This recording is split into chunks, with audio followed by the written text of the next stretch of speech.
Olá meus amigos, mais um vídeo começando aqui no nosso canal. Eu sou Ismael Oliveira, sejam bem-vindos. E no vídeo de hoje, pessoal, estamos fazendo aqui um react.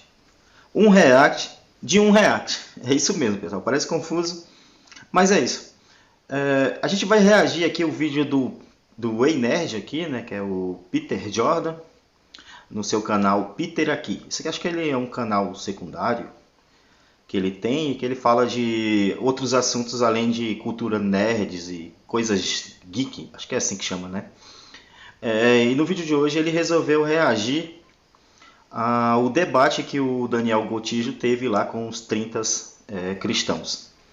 Antes de começar, né, o meu amigo David Ribeiro, o canal dele vai ficar linkado aí nos comentários, ele sugeriu para a gente fazer aqui um esquenta, né? Para a gente puxar aqui, para a gente começar a puxar a ideia de mais um debate. Dessa vez do Daniel Gontijo contra o pastor Tássio Licurgo. Eu acho que seria um debate interessante aí, já que o Daniel é um cara que já tem muitos inscritos e já tem uma visibilidade maior, né? Canais como o meu, pequeno, raramente o pastor vai aceitar um debate, né? Mas já que é assim, a gente vai fazer aqui uma campanha para a gente ver, de quem sabe aí futuramente, um debate entre os dois, né?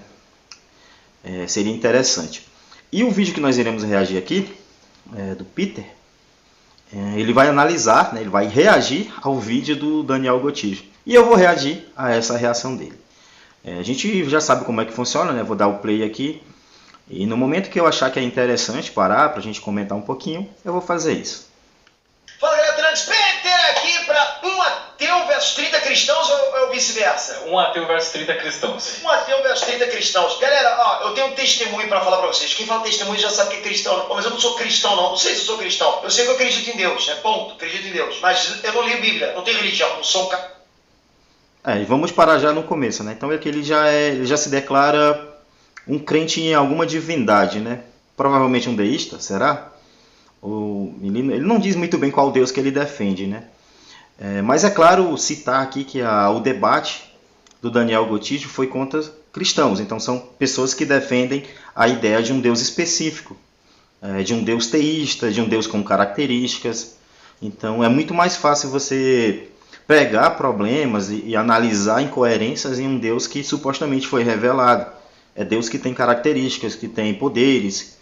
Então, nesse tipo de Deus é muito mais simples para você fazer questionamentos e trazer incoerências a essa existência. Já uma ideia deísta, já é meio complicado de você fazer alguma crítica, sendo que você não conhece nada, apenas uma ideia.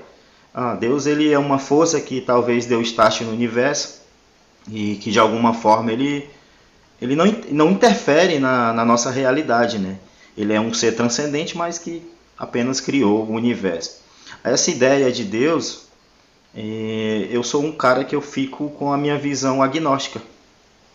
Entendeu? Eu sou agnóstico, eu acredito que nesse tipo de divindade eu suspendo o juízo.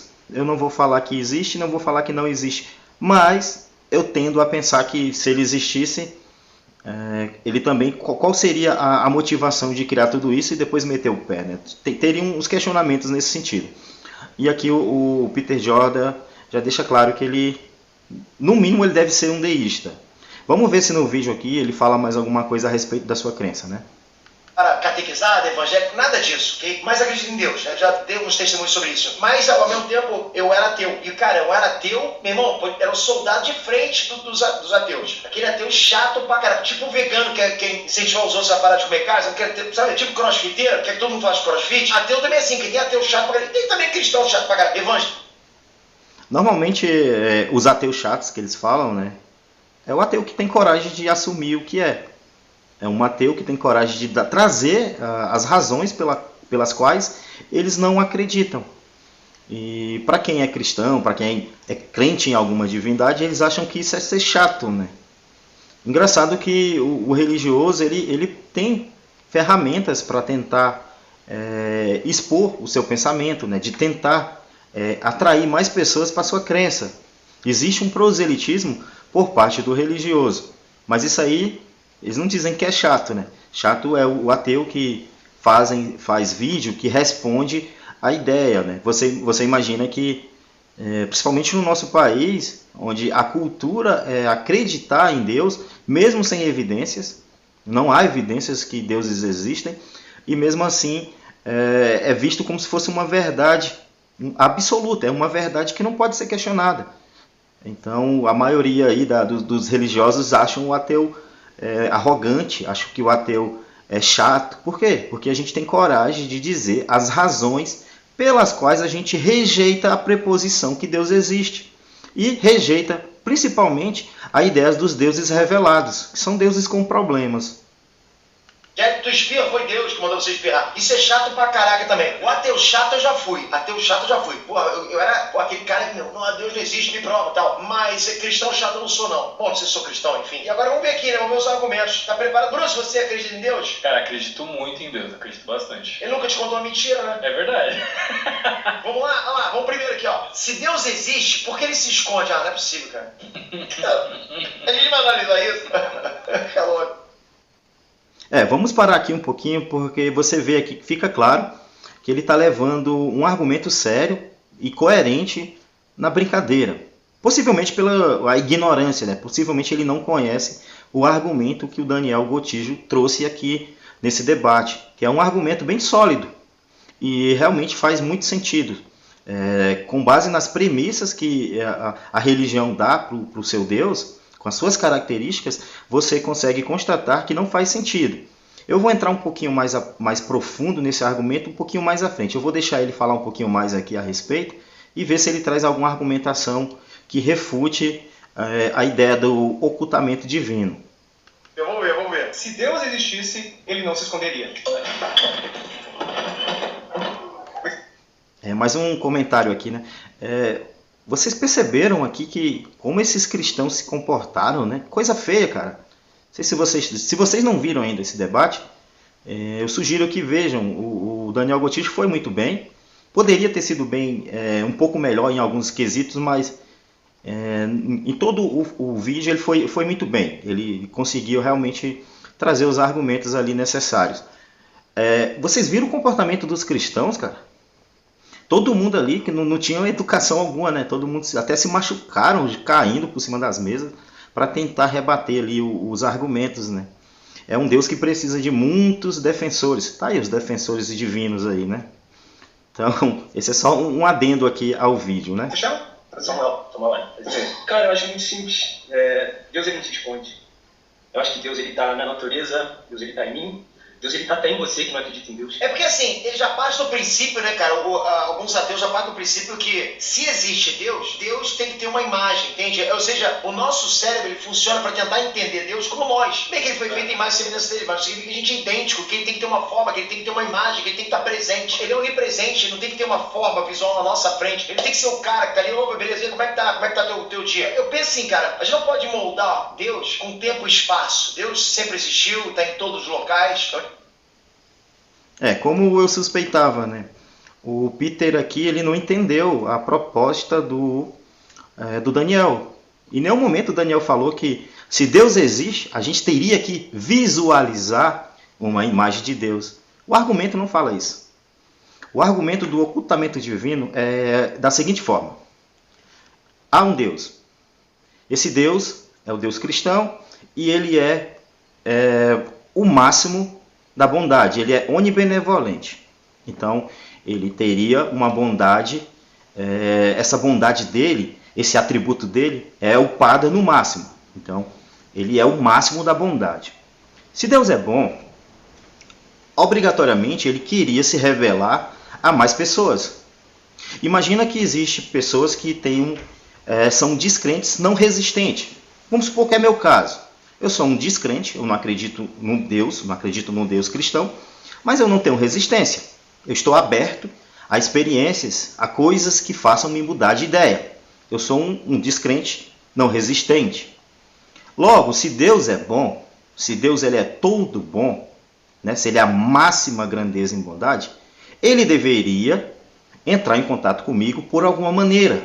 De alguma forma, ele deveria querer que eu acreditasse nele. Ele ia querer provar, né, de aparecer para mim de alguma forma.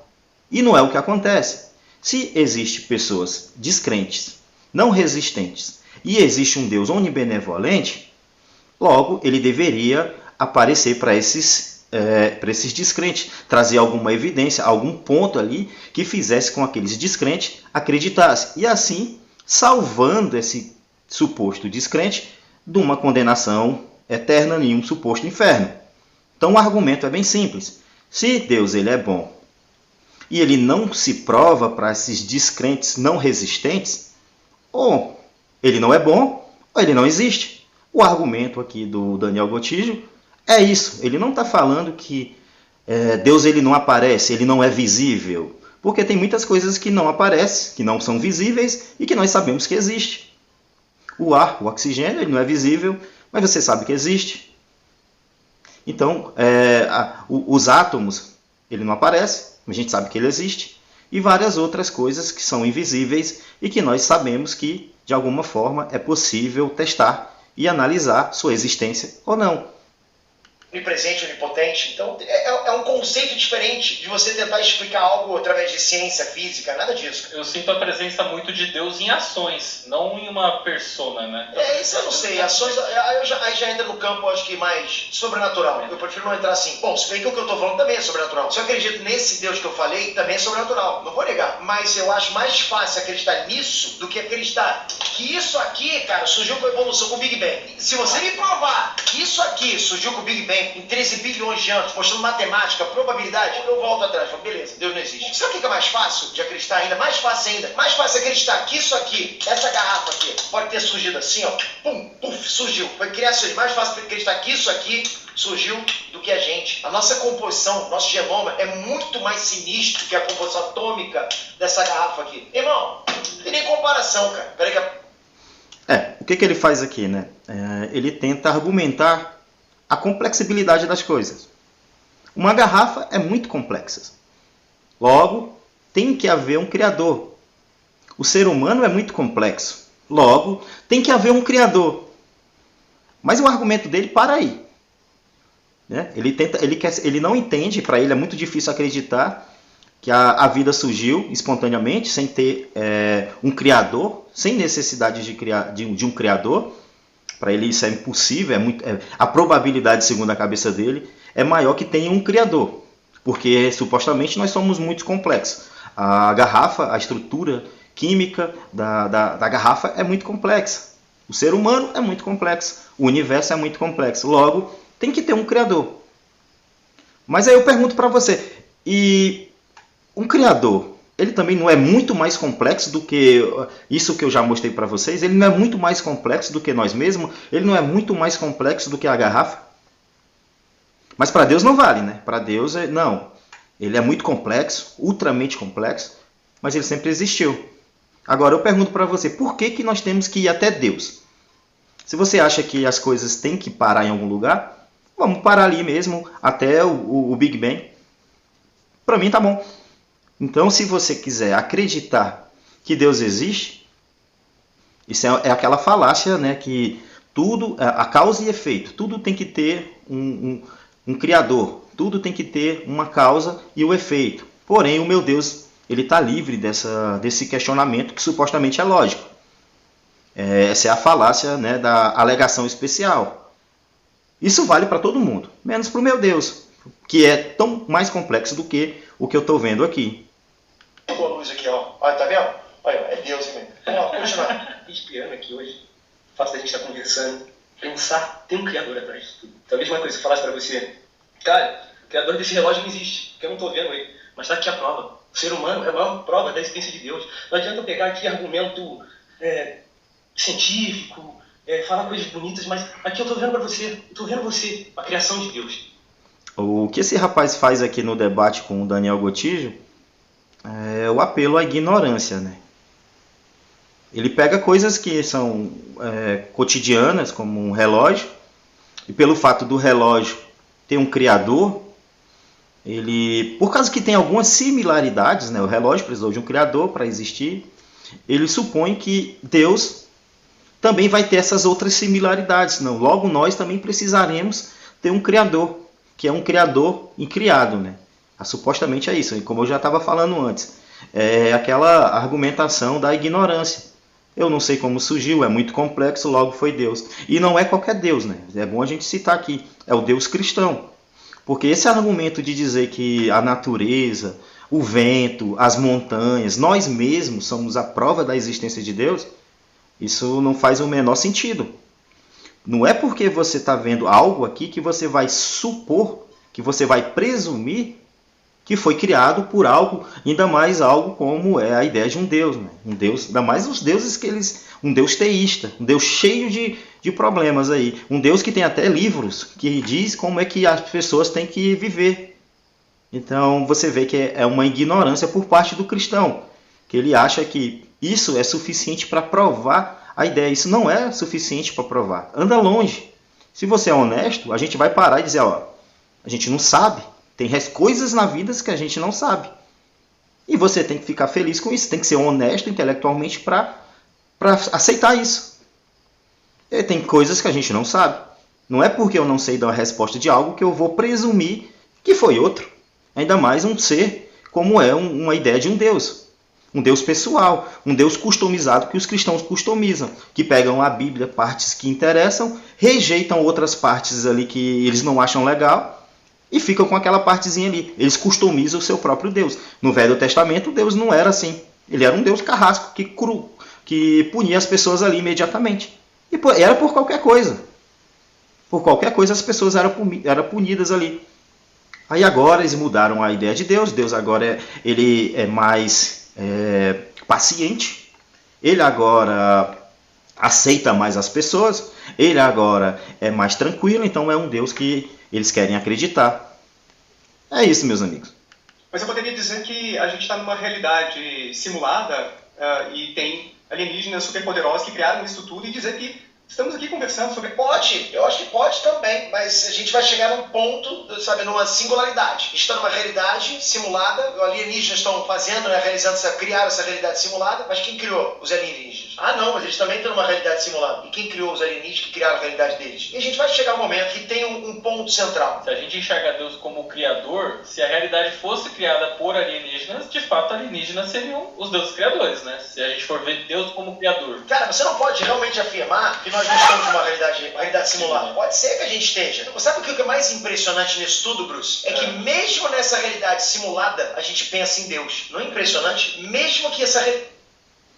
Aqui você vê que não tem como saber. Se você estivesse numa outra realidade simulada, como é que você vai saber que você vai pensar em Deus? É algo que é impossível você saber. Então você vê aqui que ele também fala a respeito, né, da regressão ao infinito. Né? Se algo precisou de um Criador para existir, vamos regredir ao infinito, ou nós vamos parar numa ideia de Deus. Que não é qualquer Deus, é o Deus cristão. Então você já vê que eles já puxam uma sardinha para a sua crença. E realmente, se a gente for questionar mais, tá aí, da onde surgiu o Deus Criador? Foi outro Deus Criador que criou? E esse outro Criador foi outro? E nós vamos ficar nesse problema. Então, ao invés da gente ir até Deus, eu fico satisfeito em parando ali mesmo no Big Bang. Tá bom, tá ótimo ali. Não tenho respostas além daquilo? Somos honestos, não temos respostas, não sabemos. Eu prefiro pensar que o universo, que toda a matéria, que tudo que há hoje em dia sempre existiu. E que talvez esteja numa outra configuração. Não, obrigado. A matéria e a energia é a mesma coisa. A minha energia, do que forma o meu corpo, poderia ser configurada numa outra coisa. Não é necessário supor que existe um Criador. E ainda mais um Criador com as características que tem o Deus cristão. Um Deus que teve que vir à Terra para se matar ele mesmo, para vir nascer de uma virgem casada, que é filha dele mesmo, para poder morrer, para poder perdoar as pessoas, por causa que um casal que ele criou do barro e outro da costela comeram um fruto proibido que ele mesmo já sabia que o casal ia comer. Cara, então você já vê que a narrativa do cristianismo não faz o menor sentido. Não faz o menor sentido, é coisa para maluco, é coisa para gente que não tem um pensamento crítico. humanidade tivesse sido feita por alienígenas, será que eles deixaram o livre-arbítrio para a gente pensar em Deus? Será que todas as realidades simuladas para trás, em todas as camadas... Aqui ele fala em livre-arbítrio, mas a gente tem livre-arbítrio? Será que a pessoa tem livre-arbítrio mesmo para escolher algo e aquilo ser? Será que eu tenho um livre-arbítrio para escolher não me sentir triste, não me sentir deprimido quando eu quero? Será que eu tenho um livre-arbítrio para escolher gostar de uma comida que eu não gosto? Será que eu tenho um livre-arbítrio para deixar de gostar de uma comida que eu gosto? Será que eu tenho realmente livre-arbítrio? Será que com uma ideia de um Deus que é onisciente, que sabe do futuro, eu consigo ter o livre-arbítrio? Imagina que daqui 100 anos, menos um pouquinho, imagina que daqui 20 anos, que eu ainda vou estar vivo, para poder fazer sentido aqui a minha analogia. Imagina que daqui a 20 anos eu vou estar passando no Rio de Janeiro, na praia de Copacabana, e eu vou cruzar com o Fábio de Oliveira, que é o meu amigo aqui, que tem um canal Ministério da Razão. O link dele vai ficar aqui também na descrição do canal. Ou melhor, nos comentários, né? Vou botar no comentário junto com o do David Ribeiro. Imagina que daqui 20 anos eu estou andando pela praia de Copacabana e eu vou encontrar com o Fábio de Oliveira vestido com a camisa do Flamengo. Eu quanto Vasco. Imagina o seguinte, se Deus sabe que eu vou fazer isso daqui 20 anos, eu vou ter alguma escolha diferente que vá mudar aquilo? Ele já sabe que aquilo vai acontecer. Será que o Fábio de Oliveira vai ter opção de escolher outras coisas que evite da gente se cruzar daqui 20 anos em Copacabana, ele com a camisa do Flamengo e eu com a camisa do Vasco? Então, esse é um problemático. Se Deus ele é onisciente, a gente não tem livre-arbítrio, porque ele já sabe o que a gente vai fazer. Não há nada que eu escolha, não há nada que eu faça que vá mudar o fato que daqui 20 anos eu vou me encontrar com o Fábio de Oliveira em Copacabana. Ele com a camisa do Flamengo e eu com a camisa do Vasco. Logo, não temos livre-arbítrio. Logo, não faz sentido pensar que temos livre-arbítrio. Todos eles acreditam em Deus? Será que não é uma coisa comum em qualquer tipo de ser vivo, qualquer tipo de ser pensante, não importa se é virtual ou ser físico? Eu acho que sim, é uma coisa própria pensar. Se pensa, a gente vai ter que tentar entender de onde que a gente veio. E como a gente chega num ponto onde não tem explicação, é Deus. Deus criou tudo. E não só isso. Não, cara, não é Deus. Seja honesto. Não sabemos. A honestidade é a alma do negócio. Não adianta, cara. Se você não sabe dar a resposta, não invente a resposta. Não é porque você acha bonitinho a resposta que existe um Deus criador que se preocupa com você, né, Peter? Que quando você morrer, porque você não vai querer deixar de existir, né? Porque você tem uma vida muito boa, tem muita grana, fala outros idiomas, é muito inteligente, você não vai querer deixar de existir, né? Então, logo, a ideia de um Deus que vai te dar uma vida eterna é muito melhor. Mas, vamos ser sinceros, é melhor a realidade, mesmo ela sendo ruim, mesmo ela sendo terrível, do que você criar conjecturas da sua mente. Vamos ser sinceros, vamos ser honestos. Não temos razões suficientes para acreditar em divindades. Ponto. Para mim, a explicação de Deus não é isso, cara. A explicação de Deus está em tudo, cara, em tudo quanto é lugar. Na composição perfeita do universo, no posicionamento das estrelas, na matéria escura, na posição da Lua para a Terra, na posição da Terra para o Sol, 1 centímetro a mais, um pouquinho a menos. Não teria vida na Terra, cara. É impressionante. Então, eu acho que essa composição do universo, isso tem que ter tido um maestro, cara. Não pode ter sido ao acaso. Aqui ele vai levantar, né, a bola do design inteligente, né? Como se tudo que acontece, né, as coisas, todas as variantes são minimamente, milimetricamente ajustadas para que a vida possa haver. De cara eu já tenho um problema com isso, né?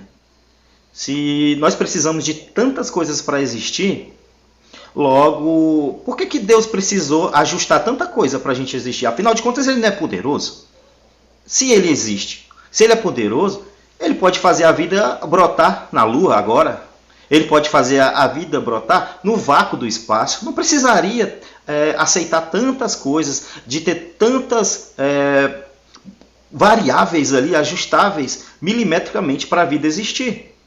Isso só mostra que esse tipo de coisa, esse tipo de realidade, e dando tempo para aquilo, que a vida foi evoluindo e foi se ajustando a essas coisas. Não foi o contrário. Não foi ajustamento para depois a vida existir. Pelo contrário, a vida foi se ajustando às coisas externas, A vida evolui. Então, se há vida, ela tende a evoluir. E assim é simples, né? Se Deus ele existe, ele não precisaria aceitar tanta coisa para criar uma vida. Por que ele precisa de tantos pré-requisitos para criar uma vida? Ele não é todo poderoso? Ele criaria a vida em qualquer lugar, inclusive em lugares impossíveis. Isso é contra, eu vejo isso como um argumento, um tiro no pé. E ele falar que o universo é perfeito, o universo é um caos, cara. O universo é um caos, a vida na Terra é um caos. É perfeitinho aí, do seu apartamento aí, da sua mansão aí em Nova York, nos Estados Unidos, onde sei lá que você mora, aí é perfeito para você. Mas vai perguntar para alguém que está com um câncer terminal agora se a vida, se está tudo perfeito para ele. Vai perguntar para um pai que teve um filho que nasceu com um câncer terminal, que está urrando de dores no hospital, se a vida é perfeita para ele. Não é não, cara. Não é não. A vida está longe de ser perfeita. Será que é perfeito ver um leão destroçando uma zebra, comendo ela ainda enquanto ela tem vida? É perfeito isso para você, cara? Não tem nada perfeito. Pelo contrário, nós estamos se adaptando a um planeta hostil. Vírus, tudo enquanto tenta nos matar aqui, cara. Vai tentar você, ô Peter, no mundo perfeito, num design inteligente perfeito, sobreviver aí na Amazônia. Será que você conseguiria sobreviver? Lá no meio da floresta, você se perdeu lá. Você conseguiria? Quanto tempo você conseguiria viver lá sem comida, sem água potável, animais peçonhentos? Então, esse é um outro problema, né? Acreditar que tudo é perfeito. Não tem nada perfeito, cara. Pelo contrário. Não dá. Olha, é o que eu falo pra vocês, cara. A probabilidade matemática de não ter vida, de não surgir a vida como vocês conhecem, ele é tipo infinitamente maior. Inclusive, tem até um princípio que diz que se uma probabilidade alcança um número elevado a 50, já é impossível. A probabilidade da vida... Para falar em probabilidade, meu amigo Peter, você tem que conhecer todas as possibilidades. Você não consegue, a gente não sabe todas as possibilidades. Logo, é meio complicado falar em probabilidade. A gente não conhece as probabilidades totais. E se você tem tempo e a vida surgindo, o tempo vai se encarregar. Ou nós existimos, se nós existimos é porque deu certo. E se a gente está aqui percebendo que deu certo, é porque nós somos seres pensantes e a vida funcionou, deu certo. Mas se nós não tivéssemos evoluídos e chegado aqui, você não saberia. Ninguém saberia. Então você falar em probabilidades da vida existir ou não existir, é meio complicado. Não tem como você saber. Você vai estar vivo daqui, sei lá, 60 bilhões de anos em outros planetas? Ninguém sabe. Será que não tá essa mesma coisa que está acontecendo aqui, que aconteceu na Terra, da vida aparecer, né, da vida surgir, sem necessidade de um criador, pode estar acontecendo agora em outros planetas. Só que o tempo necessário para que isso aconteça é enorme. Para os seres humanos, você pode achar que os seres humanos estão na Terra há muito tempo, mas não está. O tempo que o ser humano existe em comparação ao universo é minúsculo. Até os dinossauros já viveram muito mais tempo na Terra do que os seres humanos estão aqui, se você fosse fazer uma comparação. Então não tem como saber. Você não tem como saber se em um outro planeta a vida não está em outros estágios, ou até mesmo mais evoluída. Como é que você vai saber? Será que não poderia ter um planeta onde a vida surgiu sem necessidade de um criador que esteja até mais evoluído, que talvez não consegue ter comunicação com a gente por causa das distâncias do universo, que é enorme? Não tem como saber, cara. Ter surgido na Terra, como se diz o cientista, no espaço de tempo que tem a Terra, ou no próprio espaço de tempo que tem o universo, é de milhões, elevado a milhões. Não dá, cara. Não tem como. Por exemplo, quando você joga na Mega Sena, você também tem um número pequeno ali de chance de ser sorteado. Imagina que você pega e escolhe os números 1, 2, 3, 4, 5, 6. A probabilidade de acontecer, se eu não me engano, é de 1 em 60 milhões. Você vai falar, porra, é muito pequena a probabilidade.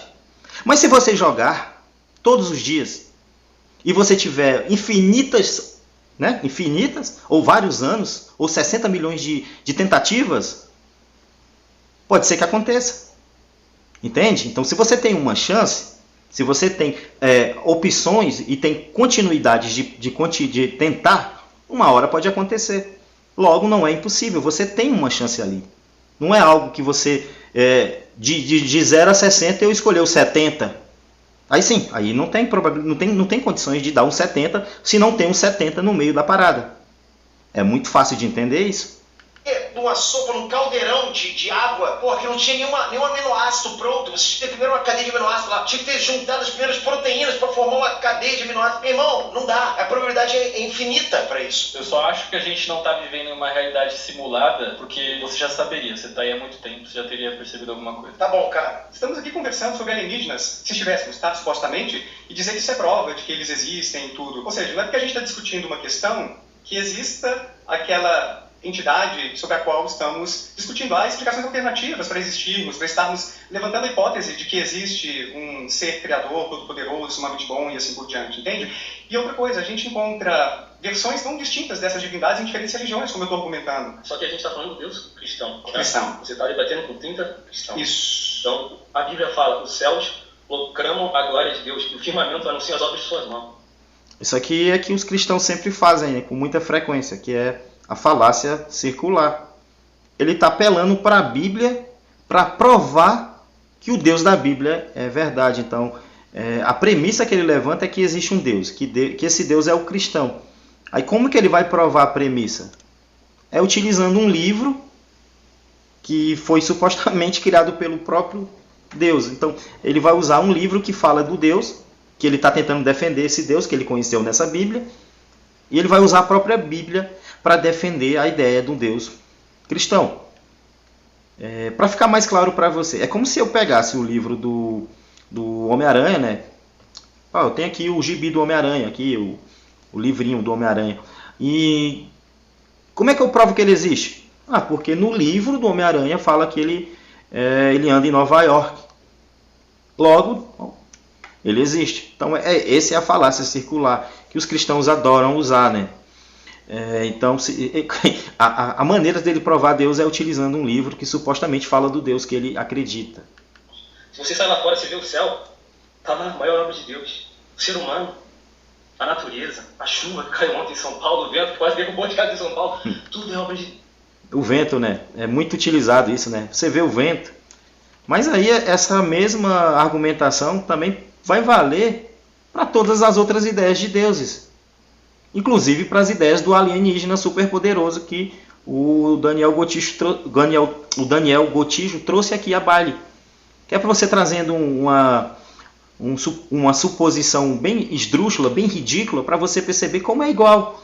Se eu falar para você que o vento, a chuva, a montanha, tudo isso prova a existência do Saci Pererê, também vai cair na mesma ideia divina, porque você está utilizando coisas que a gente sabe que existe para tentar provar a existência de coisas que a gente não tem evidências para aquilo.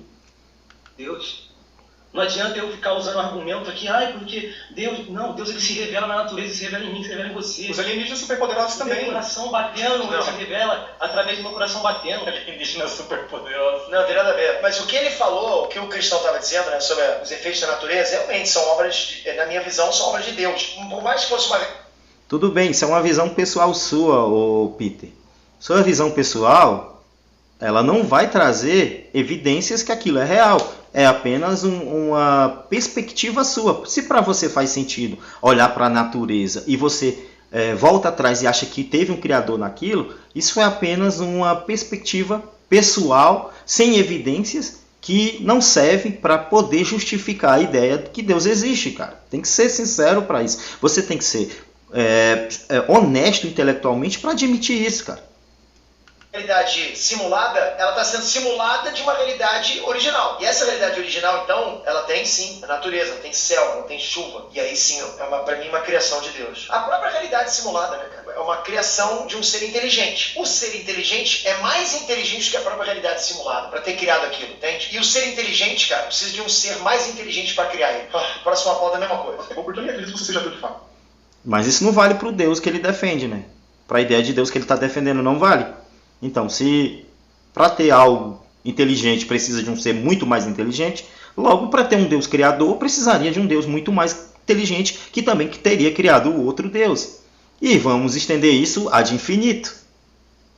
Não vai ter fim. Sempre vai precisar de um Deus e um Deus cada vez mais inteligente do que o anterior. Cada vez mais complexo do que o anterior.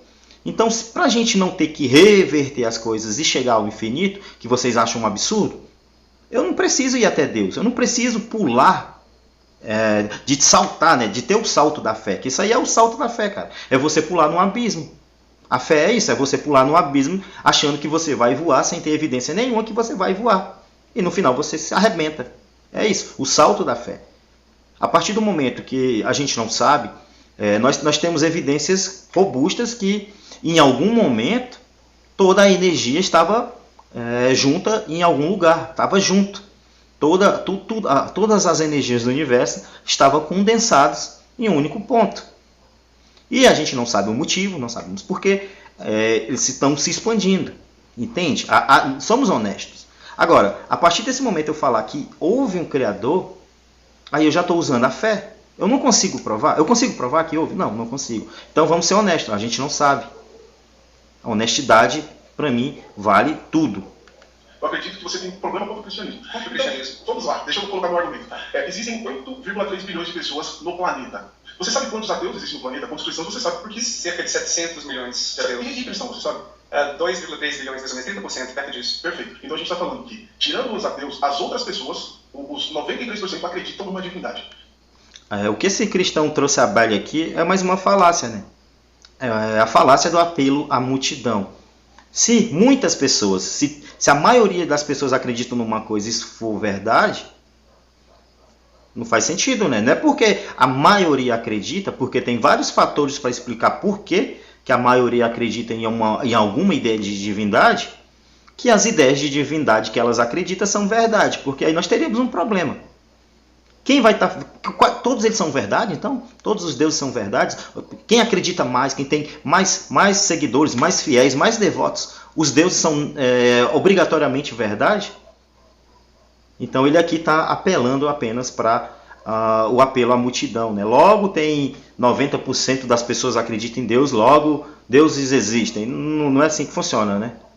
Essa divindade ela pode vir naturalmente, né? Porque os povos originários eles acreditavam em Deus. E aí você compreende que você acha que Deus está escondido, onde 93% da população reconhece um Deus, reconhece uma divindade. Onde ele está escondido? Mas você acha que ele se apresenta então de diferentes maneiras, Josias? Ou seja, o Deus em que vocês acreditam se apresentou como Jesus, ali do Oriente Médio, mas outras divindades, Thor, Odin, Zeus, Apolo... A discussão é sobre Deus. Deus, naturalmente, quando o homem ele é gerado, intrinsecamente está dentro dele. Por exemplo, você não precisa conhecer do cristianismo ou de nenhuma religião para saber o que é certo e o que é errado.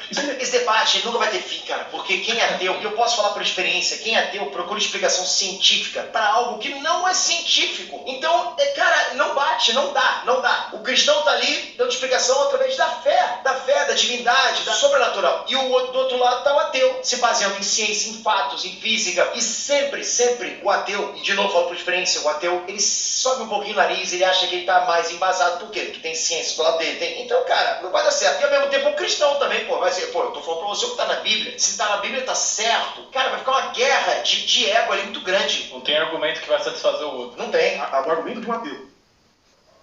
Cara, mas existe um pequeno problema.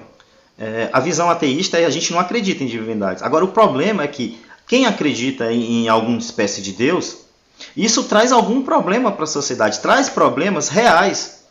Então você imagina que um cara que pegou um avião, sequestrou esse avião com 300 pessoas a bordo e jogou esse avião em um prédio. Você acha que esse cara fez isso baseado em quê? Baseado que supostamente é isso que o Deus que ele acredita gostaria que ele fizesse. Então você percebe que a religião ela tem uma influência na vida das pessoas na prática. Existe sim os problemas que a religião também traz para as pessoas.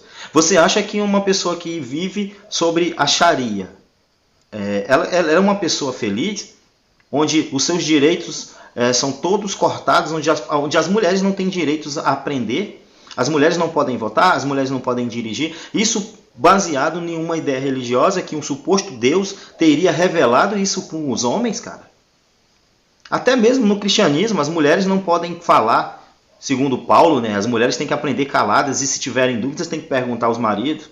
Então, essa visão de acreditar em divindades tem um problema na prática, que podem trazer para toda a sociedade, que é utilizar a fé para tentar criar leis que tragam um regimento a todas as pessoas, inclusive para quem não acredita.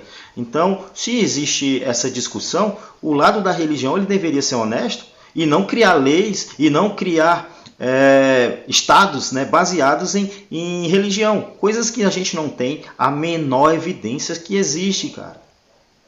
De ser ateu, propriamente ele cai porque a população mundial reconhece que existe uma divindade, reconhece que existe um Deus. Ele pode ser escondido para você, porque você... Não, cara, não reconhece, ninguém reconhece que há um Deus. Reconhecer é você aceitar um fato, algo que não precisa de mais evidência, algo que é auto-evidente.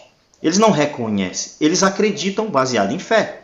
Então, acreditar baseado em fé não pode ser utilizado para provar Deus nenhum. Vai ter que ser algo a mais, não só mesmo que a maioria acredita, que obrigatoriamente esse Deus existe, cara. Não quer ir para ele, mas ele não está escondido. Ele foi revelado e está revelado. Essa maioria da população não acredita no Deus cristão. Então, o seu problema é com o cristianismo. Não, eu não gostei desse argumento do cristão não, cara. Eu também achei bem ruim, porque a maioria acredita em uma coisa, quer dizer que ela existe, que ela tá certa. Não tem nada a ver. Foi o que você defendeu agora, cara. Acabou de defender isso, agora tu reconheceu. Caramba, velho. Um Deus amoroso não permitiria o mal. Um Deus amoroso não permite o mal, velho. É uma disputa muito grande, né? Porque os cristãos eles têm muita convicção. Meu nome é Roberta. Prazer. Ah, você que me ajudou. Obrigado, Roberta. O que você falaria para uma criança que sofreu mal, que sofreu um abuso? Nossa, uma criança que sofreu abuso, eu tentaria, se fosse meu filho, minha filha, por exemplo? Uma criança. Sim, eu tentaria protegê-la de todo modo, tentaria ensiná-la que existem pessoas que fazem maldades por aí, levaria ela a um bom psicólogo para poder fazer um acompanhamento e, obviamente, chamaria a polícia para a pessoa que fez essa atrocidade. Eu tenho para te falar que, assim, como você disse, se um Deus é amoroso, ele não permite o mal. Você está falando com uma mulher de 51 anos que sofreu um abuso. Com 11... Isso aqui é algo muito sério, né? Agora, a pergunta que eu faria para essa mulher, né? Você passando por esses problemas, imagina que você presencia uma pessoa que tenta fazer a mesma coisa com uma neta sua. Qual seria a sua reação? Eu perguntaria isso para ela. O que você faria? Você tentaria impedir que esse abuso acontecesse? Você faria algo? Ou ficaria de braços cruzados e diria que é o livre-arbítrio do abusador? Queria saber a resposta, né? Eu imagino, né? Eu penso que ela falaria, não, eu ia socorrer minha neta, eu não ia permitir. Agora eu pergunto, por que o seu Deus, supostamente tem todos os poderes, ele é amoroso, então ele vai querer o bem para você. Tem todos os poderes, ele vai querer o bem para você. Por que ele não impediu, cara? Por que ele é conivente com crianças sendo abusadas? Você percebe que não faz sentido? Você percebe que é incoerente? Então, se há um Deus e ele é conivente com esse tipo de coisa, e não só conivente, ele permite, né? Ele permite, porque quando ele supostamente criou o abusador, ele já sabia que ele faria isso. E ele não impediu. Esse Deus ele é tão ruim quanto o abusador. Ele é tão cúmplice contra o abusador, porque ele poderia ter impedido, mas ele não fez. Ele tem as ferramentas para impedir e ele não fez. Diferente de nós, a maioria das pessoas que são de bens, todos nós impediríamos, todos nós tentaríamos alguma coisa. Mesmo que nós não fôssemos capazes de fazer alguma coisa na hora ali, você ligaria para a polícia, você denunciaria esse abusador. Ao contrário do Deus supostamente bondoso que está em todo lugar, que vê e fica de braços cruzados, não fazem nada. Então, esse é um argumento muito bom, que é o problema do mal. E aqui a senhora, né, vai contar o fato triste que ela passou. Entendeu? É triste o que aconteceu com ela. E o Deus não apareceu lá para ajudar. O Deus não apareceu para socorrê-la. 10 anos de idade. Que entende hoje muita coisa que acontece, você acha que assim, o porquê foi comigo, o porquê o mal existe. E eu tenho uma coisa para te dizer. Eu procurei terapia, eu procurei ajuda, mas tem ferida que é na alma. E foi em Deus que eu encontrei. Então eu poderia estar falando aqui... Então deixa eu entender. o mal, Deus usa para que as pessoas vá procurá-lo, é isso?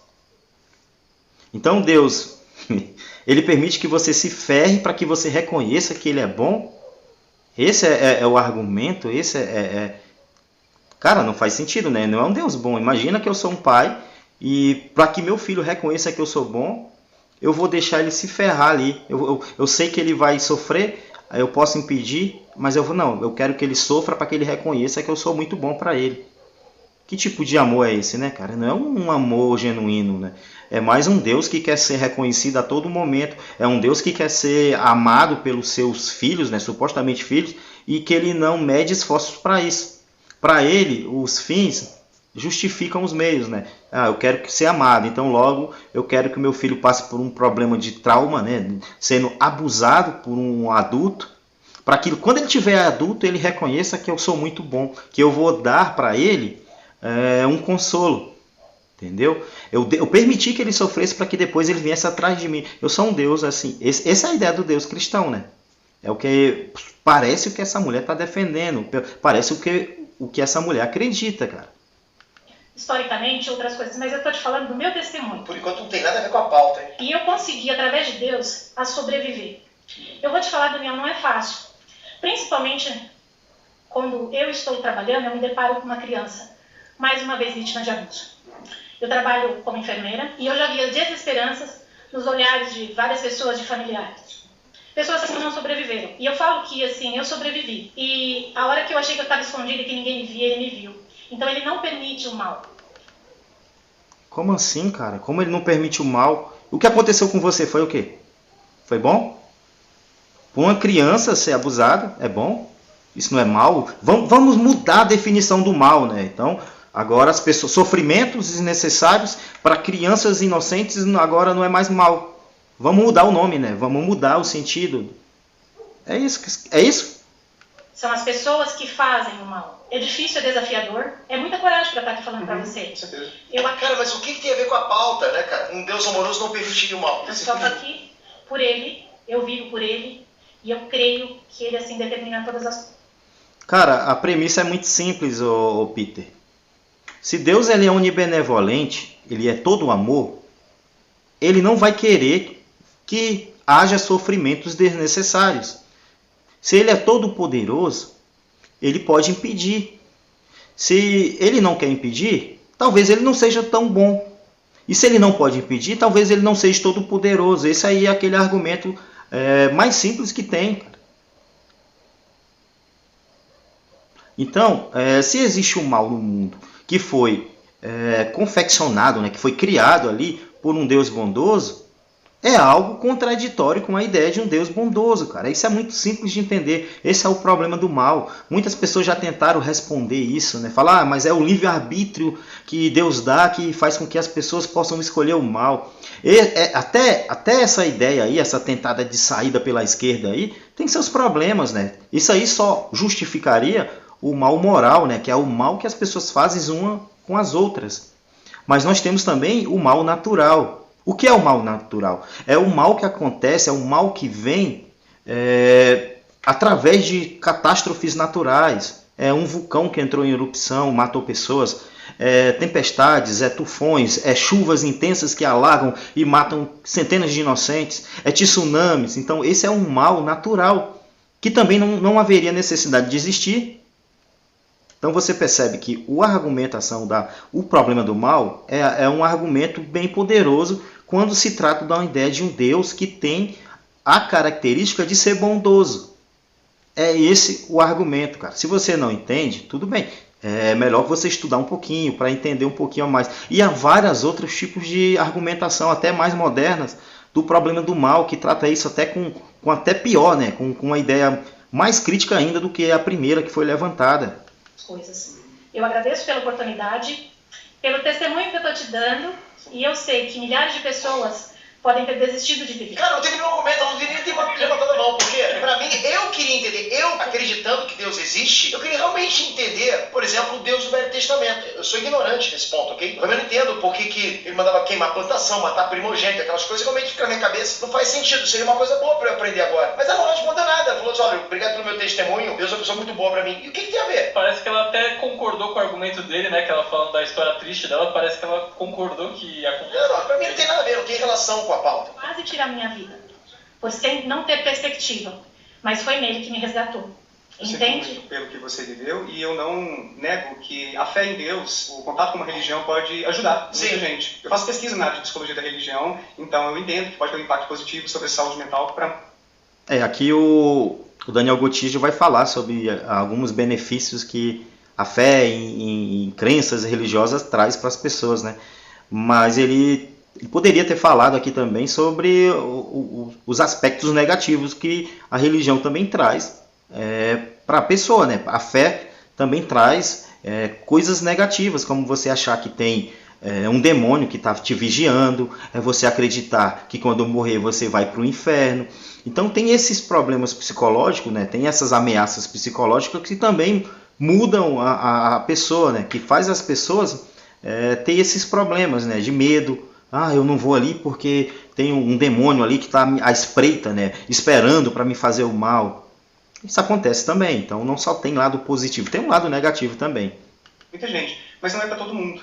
Tem pessoas que Muito passam... centrado esse cara, hein, cara? Porra, tá muito centrado, muito educado, bacana demais. Outras que acabam não encontrando o conforto que você encontrou. Isso é muito triste porque um pai ou uma mãe do lado de um filho que passa, ou uma filha, por uma situação de abuso ou qualquer outro tipo de crime, de coisa horrível, estaria por aí mesmo para consolar, para ensinar, para dar um apoio ou para fazer justiça também. Mas infelizmente não é o mesmo destino de todo mundo que passa por uma dor como a sua. Infelizmente muitas pessoas acabam continuando desamparadas e até colocando... Cara, eu vou passar essa pauta, de verdade. Pra mim faz o menor sentido isso aqui. Ela meio que usou ele de terapeuta, né? Pô, não tá sendo discutida a pauta. Vamos de novo, ó. Um Deus amoroso não permitiria o mal. E onde está Deus aí? Deus está na totalidade das coisas. Todas as coisas foram feitas por bem. Né? Tanto que isso está explícito na própria narrativa do Gênesis. Né? Deus fez todas as coisas e todas as coisas foram boas. Só que nós temos a questão da liberdade. E Deus, como perfeitamente bom, né, ele permite o homem a ter a sua escolha. Eu entendo o seu argumento, é interessante, as pessoas podem... Cara, tem Isaías 45, 7, né? Que fala que ele criou o mal. Eu criei o bem, eu crio o mal, eu faço ferir, eu faço todas essas coisas. Então, até na própria Bíblia, Deus admite que ele é o criador do mal, cara. E aí, como é que fica essa coisa? Como é que você vai entender isso? O próprio Deus admite que ele criou o mal. Você acha que a ideia de um Satanás, só depois do exílio babilônico, que essa ideia foi aparecer com mais força, né? Porque antes não tinha essa ideia. O mal, no Velho Testamento, ele era produzido pelo próprio Deus. Não tinha um ser especificamente que assumiria essa ideia de mal. Apenas depois do exílio babilônico, que os israelitas foram para lá, que tiveram contato ali com as ideias ali do zoroastrismo, que tem essa dualidade das forças, há um Deus bom, há um Deus ruim, e que essa ideia de um ser, né, que personificasse o mal, o suposto Satanás, foi surgir na Bíblia, cara. Então você percebe que Deus, antes no Velho Testamento, ele era o responsável pelo mal. E só depois do exílio babilônico é que a ideia do Satanás, o inimigo imaginário divino, que apareceu na parada. Para ele ser o bode expiatório e o mal, né? Todos os males que os seres humanos sofrem e fazem uns aos outros, tem agora um personagem para ser o responsável pelo aquilo, né? Que o mal é o Satanás, ele veio para matar, roubar e destruir. Então você percebe que somente depois disso foi que essa ideia foi se popularizando, né? E antes Deus ele mesmo fazia o mal. Tanto é que ele colocava o seu próprio povo ali para sofrer. Em alguns momentos ele entregava o seu povo para os inimigos ali para sofrer. Ficavam ali presos anos e anos ali como escravos dos outros povos. Aí Deus resgatava. Isso ia repetindo, ia fazendo isso toda hora ali no Antigo Testamento. Fazer escolhas egoístas, ruins, de forma a prejudicar terceiros. O problema, de acordo, por exemplo, com William Rowe, um filósofo, não sei se você o conhece, é que existe um mal ou sofrimento desnecessário, inútil, injustificado. Por exemplo, uma doença que acomete um recém-nascido e ele acaba com poucos dias de vida não estando mais entre nós, que tipo de bondade, que tipo de justificativa maior existe, por exemplo, nesse... Cara, não é isso que eu estava querendo saber. A minha dúvida é realmente por que Deus, quando era ativo na parte da Bíblia, no Velho Testamento, por que ele era ativamente cruel? Eu não sei se é a palavra, não sei se eu vou chatear algumas pessoas, mas porque realmente eu sou ignorante. Eu comecei a ler o Velho Testamento, né, para ver se eu pegava alguma coisa, mas, cara, eu vi muita crueldade ali, né, cara? Realmente é o que tem lá, Peter. O que mais tem lá é crueldades. É Deus fazendo maldades, fazendo tortura, matando as pessoas. Ali, cara, é muito fácil de explicar por que isso acontecia. Porque era escrito por um povo que era preso a seu tempo para justificar suas maldades. Então, para ele, o Deus que eles acreditavam era o Deus dos exércitos. Quando ele matava uma pessoa, eles justificavam que aquilo foi a mando divino. Quando eles invadiam uma terra, que matavam os seus proprietários, que saqueavam, que estupravam as mulheres, que levavam as crianças ali cativas, era com a justificativa divina. Deus ele sempre fez o bem e fez o mal ali no Velho Testamento. Só depois, com a ideia de Cristo, que eles foram tentar amenizar isso, né? Mas esse Deus aí do Velho Testamento, no Novo, ele continua o mesmo, cara. Ele continua matando pessoas, ele continua fazendo ferir.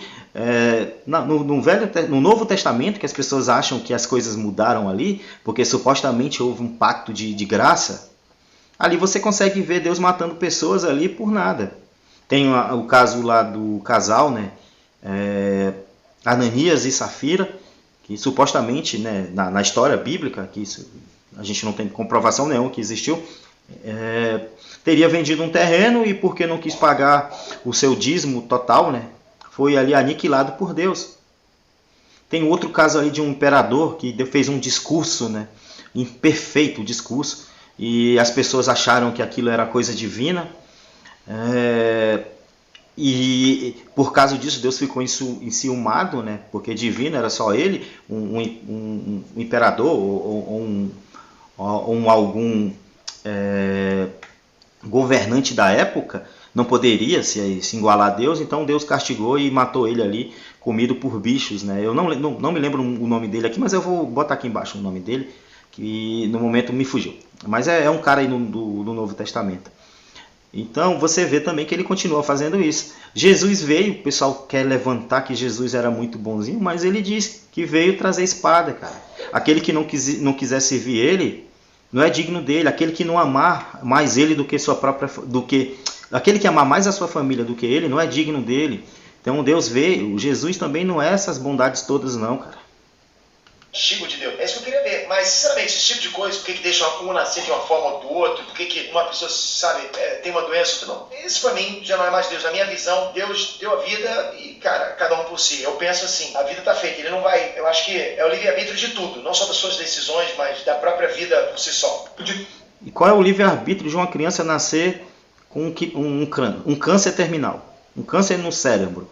Uma criança nascer com problemas de visão, cega, surdas, muda, com problema de locomoção. Qual é o livre-arbítrio dessa criança, cara? Então, se Deus é justo, por que ele vai dar a você, Peter, condições intelectuais, condições financeiras de ser uma pessoa boa, de aprender as coisas muito rápido? E enquanto isso, outras pessoas ele não dá as mesmas condições. Se Deus ele fosse justo, ele teria que dar as mesmas condições para todos. E você já vê que isso não acontece. As coisas são muito diferentes. Então isso mostra muito mais por uma aleatoriedade da vida do que um ser regindo aquilo, cara. Faz muito mais sentido você pensar que é a aleatoriedade da vida com os seres, com a questão da evolução, a lei do mais forte. E não tem nada a ver isso com uma ideia de um Deus que é supostamente perfeito e justo. Se ele é justo, como é que ele vai fazer isso? Como é que ele vai dar condições totalmente diferentes para você e para outros ele vai dar uma doença terrível que vai morrer em 9 dias? De um recém-nascido que não suportou aquela doença e morreu com poucos dias. Existe também vários tipos de dor ou de sofrimento no reino animal. Imagine... eu sei que, por exemplo, o espiritismo explica que a criança bem nasce e morre por alguma doença, sei lá, alguma coisa que a pessoa que escolheu nascer naquele corpo pediu para pagar e depois volta, reencarna com, sei lá, com algum tipo de evolução. É meio que relacionado a uma missão, né, que a pessoa nasce com como se fosse uma missão. Eu não acredito em reencarnação. Eu já vi muita coisa disso, né, de espiritismo, né, tanto é que a Andressa assistia espiritismo direto. meu lado. Então eu via por tabela isso. Mas eu acho legal o espiritismo, mas só a reencarnação comigo não faz sentido, cara. Eu acho que a gente não tem que pagar por um crime que a gente não lembra mais. Percebe? Ah, mas eu tô chegando lá em cima, lá eu escolho o que eu vou pagar. Pô, pra quê? Pra que eu vim pra terra pra sofrer sem saber o que eu tô sofrendo? Acho que todo mundo, se é pra sofrer, se é pra ser castigado, o castigo tem que ser vivenciado sabendo o que a pessoa fez. Sabendo por que tá sendo castigado. Na minha concepção de ser humano, é isso. Um cervo que acaba ficando preso durante um incêndio florestal e fica por 10, 12 horas agonizando de dor até morrer. Então você encontra muito sofrimento que não se justifica. Aí, tá vendo? Só isso que ele falou pra mim já cai para baixo, por exemplo, a reencarnação do espiritismo, né? Até onde eu sei, me diz aí, espíritas, existe reencarnação para cervo? Acho que não, né? Ou ele vem como cervo, depois volta como cavalo até virar um ser humano, não sei. Quando a gente pensa nessa ideia... Cara, a verdade é que os seres humanos ele tenta explicar isso de alguma maneira, né? Então eles criam conjecturas, né? Ah, você vai reencarnar. Aí você reencarna em seres mais abaixo, né? Animais, insetos. E essa ideia aí, ela já é presente no hinduísmo, né? O hinduísmo já pensa nesse sentido, né? Também no budismo tem essa ideia de reencarnação e se você vai ter que tentar alcançar a iluminação para parar com essa ideia ali de ficar reencarnando eternamente, né? Mas isso também é conjecturas da mente humana, você não tem evidências disso, né? Por exemplo, aqui no nosso país, né? Quem era a pessoa que mais eram pressupostos aqui, né? Que era uma pessoa que mais aparecia quando falávamos de espiritismo? Era Chico Xavier. Chico Xavier ele teria o dom de fazer cartas, né? Eu nem sei o nome correto, mas ele fechava os olhos e supostamente teria contato ali com a pessoa que morreu e ia fazendo ali uma carta que supostamente tinha informações do que partiu, do morto ali em questão. Psicografadas, acho que é isso o nome correto. E depois que ele morreu, é engraçado, né? Ele não apareceu para dar informações, né, psicografadas para outros sensitivos. E quando eu questiono, estou questionando, por exemplo, não é trazer informaçõezinhas bobas. Ah, ele está com saudade da família, ele diz que ele está bem, que vai reencarnar. São coisinhas assim genéricas.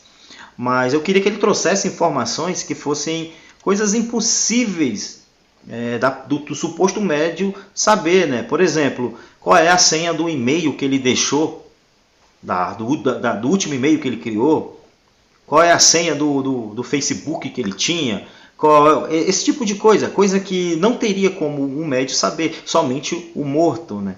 Então você não vê que o Chico Xavier veio se apresentar, então você já vê que aquilo ali não faz o menor sentido. E sem falar nas fraudes que ele fazia lá com aquelas fotos lá com o tal do ectoplasma, que era um maluco lá com os tecidos.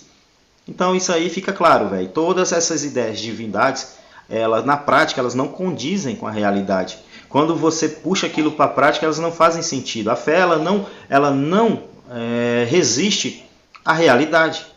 Todas elas caem, todas as religiões caem quando você puxa para a prática, cara. É de um Deus benevolente e todo-poderoso que poderia evitar esses tipos de sofrimento desnecessários, até mesmo desastres naturais que não envolvem também o livre-arbítrio ou escolhas que as pessoas... Eu também queria muito que tivesse um Deus que, ficasse... Olha, não, você não vem pra cá não, vai pra cá, para, aqui você não vai atravessar. Isso seria muito utópico, né, cara? Aí tá forçando a barra pra caramba. Pra mim, Deus criou e é isso, cara. Da mesma forma que você, como pai, vai ter seu filho... Pronto, ele defende aqui uma ideia deísta da coisa, né? Pelo menos... Se tiver que acreditar em alguma coisa, essa visão deísta é a que menos vai influenciar diretamente na vida da sociedade. Ninguém vai fazer leis para tentar regulamentar toda uma sociedade baseada em uma ideia de um Deus deísta, que não tem livros, que não tem dogmas, que não tem representantes. Então, se quer acreditar em uma suposta divindade, que seja deísta. Ah, foi Deus que criou, ele é uma força transcendente, tudo bem. É uma espécie de fé menos irracional do que as outras, apesar de também ser sem evidência nenhuma, entendeu? Mais você não vai estar com o seu filho o tempo todo. E, cara, não é um propósito, entende? Se pudesse, a gente estaria, mas não é um propósito. Acho que tem que pensar assim. Deus deu a vida, você deu a vida para o seu filho e pronto. Só que o filho você não fez para você, você fez para o mundo. Nós somos filhos de Deus dessa forma. Deus deu a vida para a gente e nós somos feitos para o mundo. Qual é a pauta aqui? Se o inferno existe, Deus é injusto. Vamos ver. Se o inferno existe, Deus é injusto.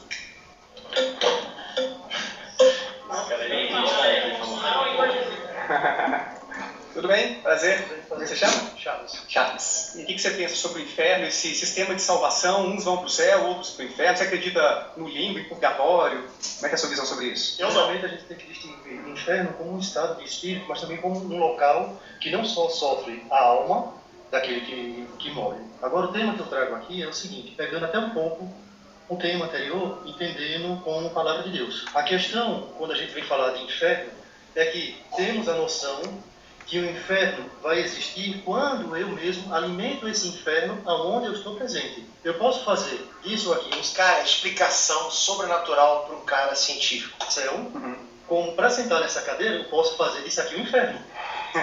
E aí a gente se pergunta, quem vai ser o anjo ou quem vai ser o demônio? Ele é um cristão diferente com a ideia do inferno dele, né? É um inferno relativo, né? Então o céu dele também deve ser relativo também, né? Então não existe um lugar céu, o céu é ele que faz. Então, cara, é uma visão diferente. Raramente eu vejo um cristão defendendo isso, né? A maioria eles defendem realmente num lugar onde as almas serão punidas. E essas almas que não acreditaram em Deus, é uma delas. As almas daqueles que foi colocado como Paulo, né? Os alcoólatras, os efeminados, né? Se você for homossexual, então você vai para o inferno também, independente de você acreditar em Deus, né? Supostamente Paulo, né, diz isso. Então Deus, ele criou a suposto inferno para punir as pessoas. É isso. As pessoas, ele fala assim: você tem que me amar, mas se você não me amar, você vai para o inferno sofrer. Eu te dou livre-arbítrio para escolher não me amar, mas se você não me amar, eu vou te jogar no inferno também. E lá você vai sofrer, vai ter ranger de dentes, vai ter sofrimento eterno. Então você percebe que tem essa ideia do inferno, que é justamente para manter as pessoas presas na religião, né? Quanto mais medo você tem, mais preso à ideia religiosa você vai ficar. Esse cristão que ele tem uma visão diferente, né? Que o inferno é relativo. A minha questão que eu trago aqui para você é: se o inferno existe, Deus é injusto, porque se o inferno não existisse, a conotação de Deus não poderia ser bom e a presença dele constante no homem. Porque se a negação que trazemos aqui hoje, na visão dos cristãos para um ateu, é que Deus não existe, vamos assim dizer, é que o porquê tanto tempo para defender se o inferno existe, Deus é injusto, o que é que você pode... Eu não estou entendendo nada, cara. O cara, para ser honesto, tá difícil pra caraca também. Vamos pegar no embalo aqui, vamos ver. Eu te falo que essas explicações, o próprio ateu deve estar assim, ferrou. Nessa concepção. Cara, a ideia do inferno é algo muito sem sentido, né? Você imagina que uma pessoa, por mais ruim que ela tenha sido, ela viveu 50 anos na Terra e ela foi ruim. Aí você vai condenar ela eternamente, algo que nunca mais vai acabar, o sofrimento. Cadê a justiça nisso, né? O sofrimento dela está sendo, de alguma forma, desproporcional, né? Não é justo. A justiça ela é diferente de vingança, né? Agora, se você falar que o seu Deus ele é vingativo, faz muito mais sentido, né? Por exemplo, imagina que uma pessoa ela nasceu em outro país, em um país onde eles acreditam culturalmente em uma outra ideia divina, uma outra ideia de Deus. E ele nunca teve a oportunidade de conhecer o Deus verdadeiro, que seria o Deus cristão. Vamos supor que existiu uma criancinha que nasceu na Índia e que os pais delas, por cultura, né, que foram doutrinadas por seus pais também, colocaram ela na crença em divindades do hinduísmo. Eles acreditam em Shiva, acreditam em Vishnu e eles morreram. E o Deus verdadeiro era o Deus cristão. Esse lá, pelo fato de não acreditar no Deus verdadeiro, ele já vai estar condenado. Então eles vão sofrer no inferno por toda a eternidade. Mas eles tiveram alguma culpa nisso? Porque eles não pediram para nascer na região geográfica onde o Deus principal é o Deus hinduísta. E o Deus verdadeiro seria o Deus cristão. Eles não tiveram uma oportunidade de conhecer o Deus verdadeiro. E ele vai pagar eternamente. Então você percebe que ali, né, você consegue notar que ali não há uma justiça. Porque se Deus fosse justo, as pessoas teriam que ter condições iguais. Aí sim, teriam uma justiça. E também o castigo eterno. Castigar uma pessoa eternamente por algo que ela cometeu em vida também não seria justo, né? Teria que ter um tempo ali adequado. Existem outras problemáticas com a questão do inferno. Imagina que você é cristão e seguiu todas as regras, que é coisa impossível de se fazer no cristianismo, mas vamos supor que você conseguiu e foi eleito e foi salvo. Imagina que você está salvo. Agora só tem um detalhe. Imagina que o seu filho não conseguiu ser salvo. Você no céu, você se sentiria bem, você se sentiria feliz, sabendo que o seu filho está eternamente num fogo, sofrendo? Então você vê que a justiça ali não faz sentido, né? Deus vai te dar o melhor, em compensação o seu filho vai ter o pior, né? Não faz o menor sentido. Você nunca se sentiria feliz com uma situação nesse sentido, né? Então, que Deus realmente não é bom. Por um estado de espírito existir ou não? Não sei se eu fui claro. Não, o estado de espírito existir ou não? O inferno como estado de espírito. Mas eu acho O inferno não é pós-morte, cara, não é isso? que não é assim que os cristãos em geral pensam sobre o inferno. Exato. É sobre uma condenação, ranger de dentes, não é sobre isso? Ele tem duas vertentes. Primeiramente, eu sou católico, bom? Tá. Ele tem duas vertentes. Há uma ala da igreja que diz que o inferno é esse ranger de dentes, como São Paulo vai falar, como o próprio Cristo vai falar, e ali haverá fogo e ranger de dentes. Porém, existe uma vertente também que diz qual é o maior inferno na vida de um ser humano, no contexto de hoje, moderno, mas no contexto pós-vida, é a ausência e privação total de um Deus. Mas para um ateu, que Deus não existe, esse inferno já é encarnado? Se Deus não existe, por que esperar uma perspectiva de céu e inferno? Eu não espero, eu não tenho expectativa nenhuma. Justamente. Vou morrer e acabou. E acabou. Mas assim, é uma... Sabe como é que eu penso, cara? Esse cara aqui eu não tô entendendo porra nenhuma que ele tá falando. Sabe como é que eu penso? Céu, nada, inferno. Pensa que quando você morre, existem 3 situações possíveis. Imagina que a morte é um cafuné, tá? Então assim, ou ela vai ser alguém fazendo cafuné em você pra sempre. Nossa, bom demais, né? Ou não vai ser nada, ninguém vai mexer na sua cabeça, você não vai sentir nada. Ou vai ser alguém puxando o teu cabelo. Sempre. Entre cafuné e nada, o que você prefere? Cafuné. Cafuné. Agora, entre nada e puxar teu cabelo, você prefere o quê? Nada. Exato. Então, se existe inferno, eu prefiro ser ateu. Percebe? Se existe céu, eu prefiro ser cristão. Se é nada, eu prefiro ser cristão também. Então tá 2-1, meu irmão. Pô, fala sério. Tá 2-1, cara. Por que o cara vai querer ser ateu? A troco de quê? Bom, Tudo bem, você querer algo não torna isso obrigatoriamente verdade, né? Isso aqui é uma espécie de aposta lá do Pascoal, né? É melhor acreditar em Deus, porque se eu acreditar em Deus, a probabilidade de ele existir seria 50%, então se eu tiver errado eu não perdo nada, se eu tiver certo eu ganho tudo. Mas aí tem as questões, né, das outras ideias divinas, né? Imagina que você aí, até mesmo você, Peter, você é um deísta, você acredita numa ideia de Deus, mas não é um Deus específico. Você mesmo, você crente, o meu amigo Peter, você sabia que se o Deus verdadeiro que existe, supostamente, vamos supor que existe um Deus, e existe um Deus verdadeiro, e não é a visão deísta, não é o Deus que você acredita hoje em dia, é o Deus cristão. Você sabia que se houver o Deus cristão, você vai para o inferno da mesma forma? Porque você acreditou no Deus errado, cara. Porque você acreditou em outros deuses. Mesmo que esse Deus não seja pessoal, mesmo que esse Deus não tenha uma visão, mesmo que esse Deus não tenha uma personalidade, você também vai estar ferrado, cara. Você vai sofrer até mais do que eu, que sou ateu, porque ele vai falar assim, poxa, entre um cara que acreditou em outro Deus e me rejeitou, né? E entre um cara que preferiu não acreditar ou que não conseguiu acreditar em mim, que é o meu caso, não consigo acreditar em divindades, eu vou punir qual com maior rigor? Eu vou punir o cara que acreditou em outro Deus. Porque Deus, especificamente na Bíblia, diz isso. Não adorarás outro Deus, cara. Deus, ele tem esse problema. Ele não aceita que você tenha uma outra crença senão nele. Então, se houver o Deus cristão, o Peter aí, deísta, vai se ferrar pior do que eu.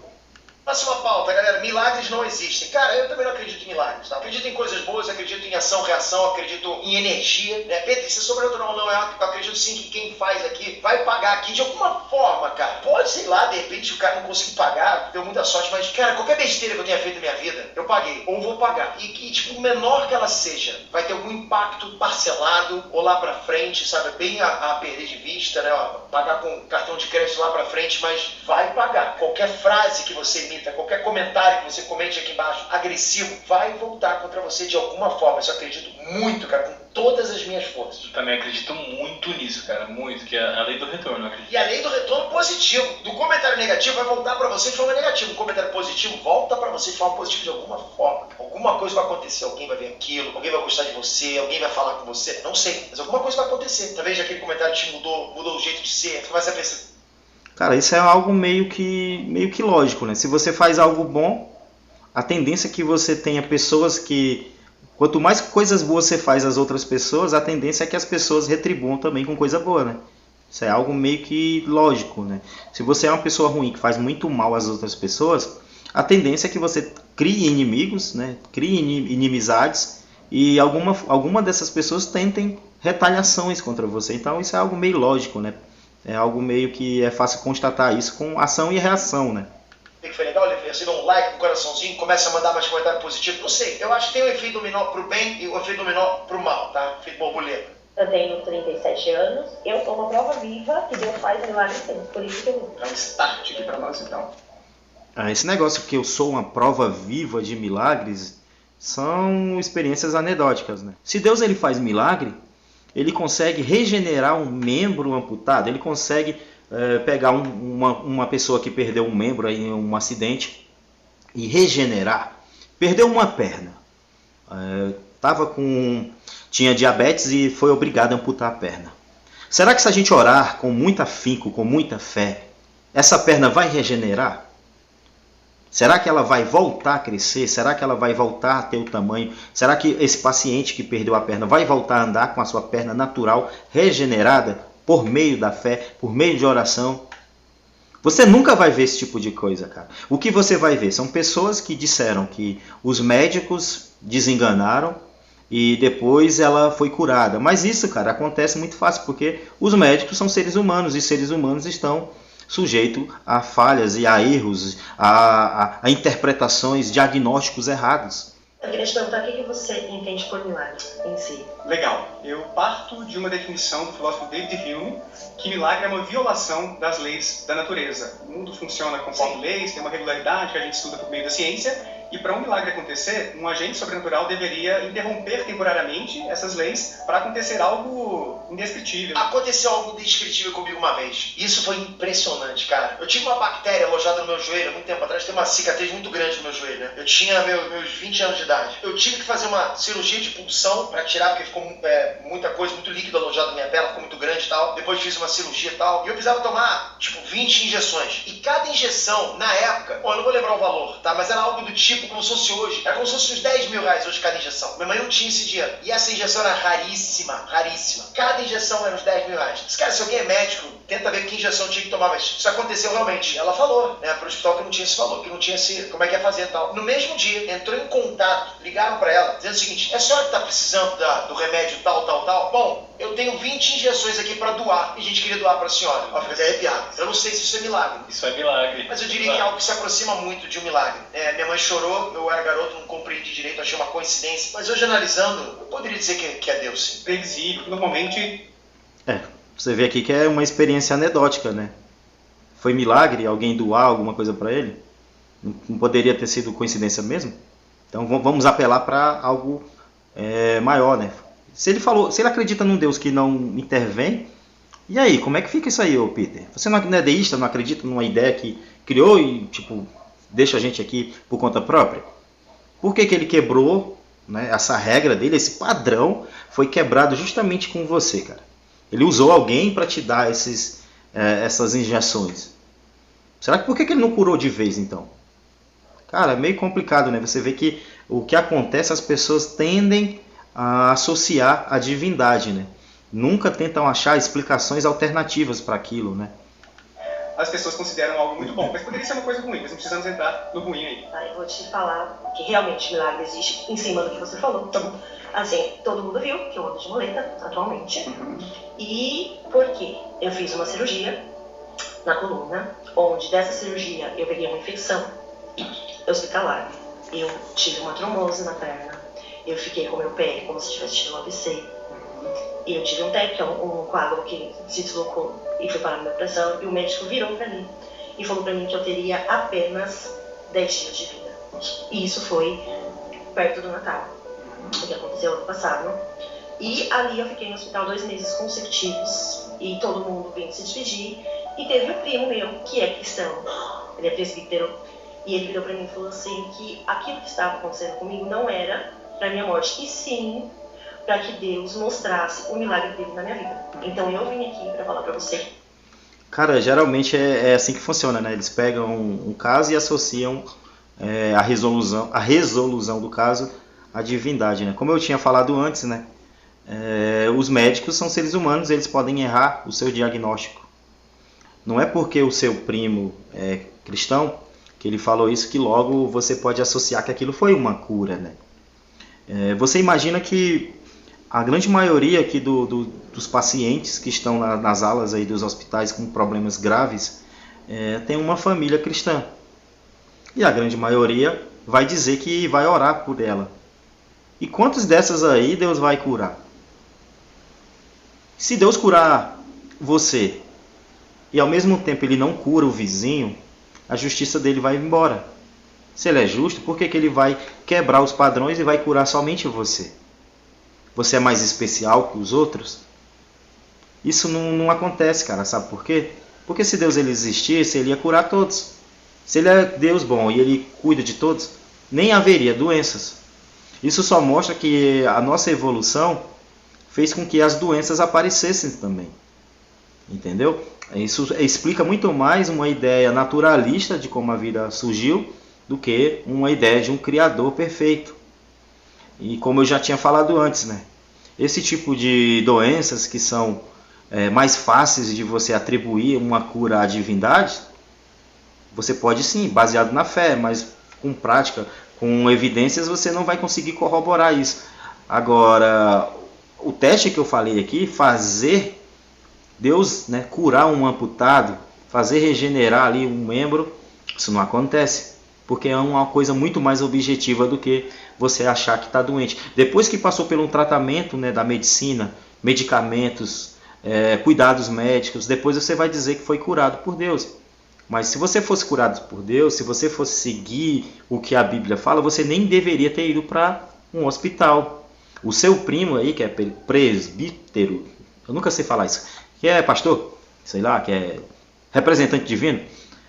Então, se é ele deveria usar a Bíblia e fazer uma oração na sua casa mesmo. Você nem precisaria ter ido para o hospital, passar vários dias lá sobre tratamentos, e ele ia curar você, porque na Bíblia afirma que aquele que, quando tiverem um doente, levem aos líderes da igreja, ele vai orar e a oração da fé, né, vai curar o doente e ele será perdoado aí dos seus pecados. Então você nem teria necessidade de ir para um hospital, né? O milagre existe sim, e eu sou a prova viva que esse milagre existe. Que legal!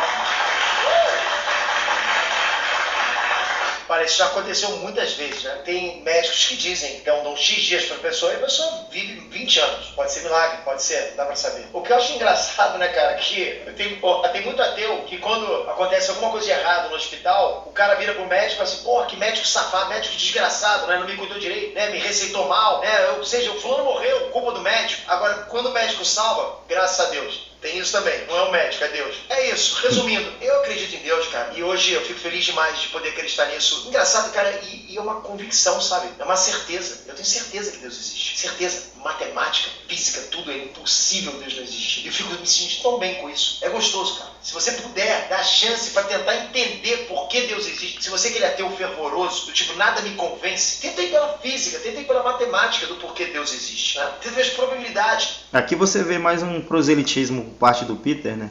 Tentando justificar a sua crença, mas isso é só fé. Ele não tem certeza coisa nenhuma.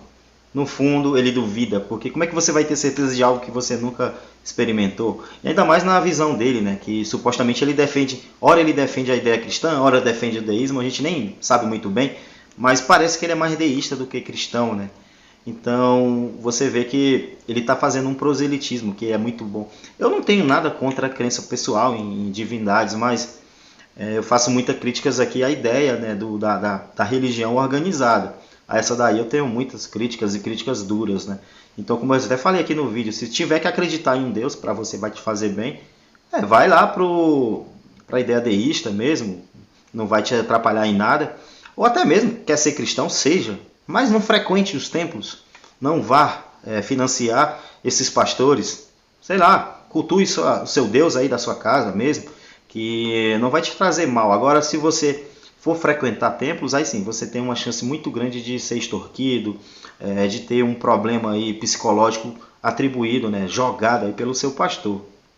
Do início da vida, nos oceanos, como é que pode ter surgido a vida? Quanto tempo levaria para surgir a vida? Será que teria tempo suficiente para surgir a vida como você conhece? Eu já vi cientistas dizendo que não tem como, é impossível, não tem como, é impossível. Ah, Pedro, mas... Eu já vi cientistas dizendo que sim. E aí? Veio de fora, não tem nem tempo, no tempo rápido do próprio universo. O universo tem 13 bilhões de anos. Teria que ter trilhões, quintilhões elevado a quintilhões. É absurdo quando você olha a probabilidade. O primeiro filamento de aminoácido, cara, é quintilhões e quintilhões e quintilhões. Falácia da ignorância, né? Falácia da ignorância. Eu não sei como surgiu, é muito complexo, eu não sei explicar. Logo foi Deus.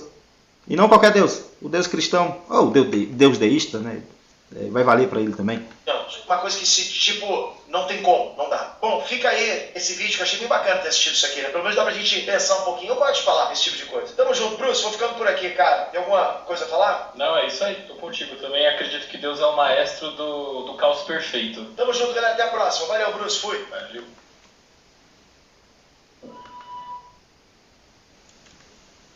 E é isso, pessoal. O vídeo termina agora.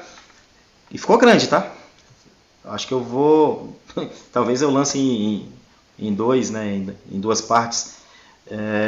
Resumindo, né? É um vídeo de um religioso, de um crente, que por mais que ele diga que não é cristão, ele ainda mantém muitas dessas crenças que possivelmente ele já devia ter tido no passado, né? Fala que foi ateu, mas também é outro que também não mostra que foi ateu, né? Não sei. Se foi ateu, talvez ele não se convenceu totalmente, né? De alguma forma ele ainda acreditava em Deus. Aí sim poderia até se encaixar naquele tal do ateu revoltado, né? Se revoltou e virou ateu. Mas de fato nem foi ateu, né? De fato acho que ele nunca foi ateu. É muito difícil você chegar ao ateísmo e depois sair daquilo e acreditar em outra divindade, acreditar novamente numa ideia divina, sem que traga evidências para aquilo, né? É isso, pessoal. Se vocês acompanharam até aqui, né, deixa o like aí, compartilha, deixa a opinião de vocês também a respeito. E é isso aí, pessoal. Até mais.